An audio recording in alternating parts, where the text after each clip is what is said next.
ஜெய் ஸ்ரீராம், ஜெய் ஜெய் ஸ்ரீராம். அனைவருக்கும் வணக்கம். நடைபெற இருக்கிற சட்டமன்ற தேர்தலில் ஏப்ரல் 23ஆம் தேதி நடைபெற இருக்கிற சட்டமன்ற பொது தேர்தலில் தேசிய ஜனநாயக கூட்டணிக்கு வாக்குகளை சேர்க்கின்ற ஆதரவு கேட்கின்ற நாளாக குஜராத் மாநிலம் தந்த நல்முத்து, நல்மதை நதிக்கரையின் நாயகன், உலகெங்கும் வாழும் தமிழர்களுக்கு மட்டுமல்ல உலகெங்கும் வாழும் இந்தியர்களின் ஒப்பற்ற தலைவராக விளங்கிக் கொண்ட மாண்புமிகு பாரத பிரதமர் நரேந்திர மோடி அவர்களே இன்றைய எதிர்க்கட்சி தலைவர். மே மாதம் 4ஆம் தேதிக்கு பிறகு தமிழகத்துடைய முதலமைச்சர் அண்ணன் EPS அவர்களே,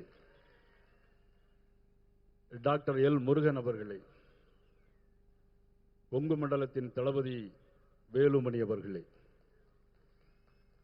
திருமதி வானதி சீனிவாசன் அவர்களே, இளைஞருடைய எழுச்சி நாயகன் அண்ணாமலை அவர்களே, இந்த நிகழ்ச்சியில் கலந்து கொண்டிருக்கின்ற வேட்பாளர்கள், தேசிய ஜனநாயக கூட்டணியுடைய தலைவர்களுடைய வழியாக அவருடைய பொறுப்பாக மேடையில் அமைந்திருக்கின்ற அனைத்து தேசிய ஜனநாயக கூட்டணியுடைய பொறுப்பாளர்கள், வருகை தந்திருக்கின்ற அத்துணை நல்ல உள்ளங்களுக்கும் எனது பணிவுகலந்த வணக்கத்தை நான் தெரிவித்துக் கொள்கிறேன்.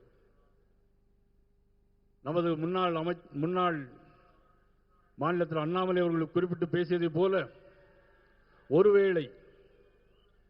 ஒருவேளை இந்த தேர்தலில் ஏதாவது மாற்றம் நிகழுமே ஆனால் இந்த தமிழ்நாடு என்னாகும்? ஒரு நிமிடம் சிந்தித்து பார்க்க வேண்டும்.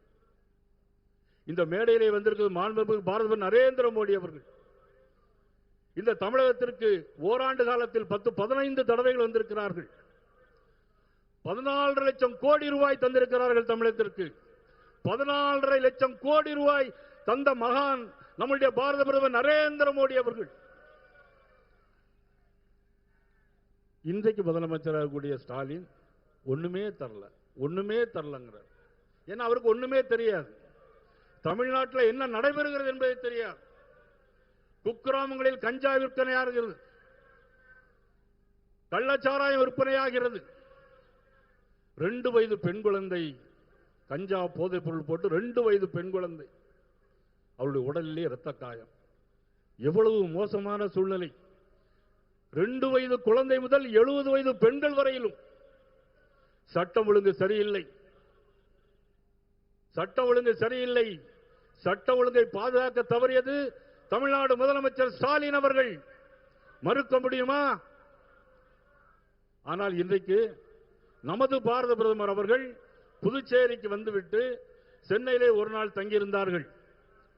நாங்கள் கோர் கமிட்டி கூடியிருந்தோம். அப்பொழுது வரவேற்புரை ஆற்றுவதற்கு நான் சொன்னேன், விஸ்வகுரு பாரத பிரதமர் நரேந்திர மோடிஜி அப்படின்னு சொன்னேன். அவங்க சொன்னாங்க, ஐ ஆம் நாட் எ விஸ்வகுரு, ஐ ஆம் எ விஸ்வ பந்து. உலக தலைவர்களின் நண்பன் நான். அதனுடைய அர்த்தம் என்ன தெரியுமா? ஈரான் நாட்டிலே குண்டு மழை பொழிகிறது, இஸ்ரேல் குண்டு வீசுகிறது, அமெரிக்கா குண்டு வீசுகிறது, ஹாரிஸ் நீர்மனை மூடியிருக்கிறது. ஆனால் இந்திய நாட்டு கப்பல் போனால், மோடிஜி பெயரை சொன்னால் அந்த ஹாரிஸ் நீர்மனை அப்படியே திறக்கிறது.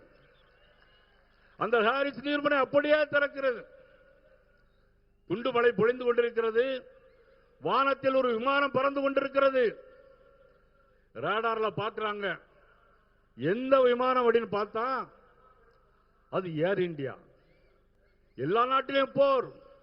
ஏர் இந்தியா விமானம் வானத்திலே பறந்து கொண்டிருக்கிறது. அப்பேற்பட்ட மாபெரும் தலைவர் நரேந்திர மோடிஜி அவர்கள். ஆனால் நம்ம முதலமைச்சர் ஸ்டாலின் என்ன தெரியுமா சொல்றாரு? எனக்கும் அவர்களுக்கு தான் போட்டி. யார் யாரோடு ஒப்பிட முடியும்? உலக தலைவர்கள் எல்லாம் மண்டிட்டு இருக்கக்கூடிய நேரத்தில் ஒரு தமிழ்நாடு மாநிலத்தினுடைய ஒரு முதலமைச்சர், எனக்கும் அவருக்கு தான் போட்டி. வெக்கமாக இல்லையா?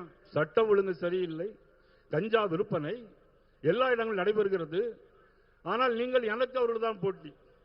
ஆனால் இன்றைக்கு அண்ணன் எடப்பாடி பழனிசாமி அவர்கள் போகிற இடமெல்லாம் மக்கள் வெள்ளம். நாங்கள் என்று சினிமா நடிகர் அல்ல, மிகச்சிறந்த பேச்சாளர்களும் அல்ல. ஆனால் மக்கள் போகிற வழி எல்லாரும் கையை காட்டுகள் அசைக்கிறார்கள். அடுத்தது நீங்க தான், அடுத்தது நீங்க தான் எல்லாரும் சொல்றாங்க, மக்கள் சொல்றாங்க. அப்பேற்பட்ட இந்த கூட்டணி நிச்சயமாக வெல்ல வேண்டும். அனைவரும், அனைத்து தேசிய ஜனநாயக கூட்டணி தலைவர்கள் அனைவரும் நீங்கள் ஒன்றுபட்டு உழைக்க வேண்டும். உழைத்து தேசிய ஜனநாயக கூட்டணியுடைய ஆட்சியை கொண்டு வர வேண்டும். மே 4ஆம் தேதிக்கு அப்புறம் சட்டமன்றத்தில் எடப்பாடி பழனிசாமி என்னும் நான் இந்த குரல் கேட்க வேண்டும். அதற்காக அனைவரும் பாடுபட வேண்டும். இந்த கூட்டத்திற்கு வருகை தந்த மாண்புமிகு பாரத பிரதமர் நரேந்திர மோடி அவர்களை மீண்டும் ஒருமுறை வருக வருக என வரவேற்று அமைகிறேன். நன்றி, வணக்கம்.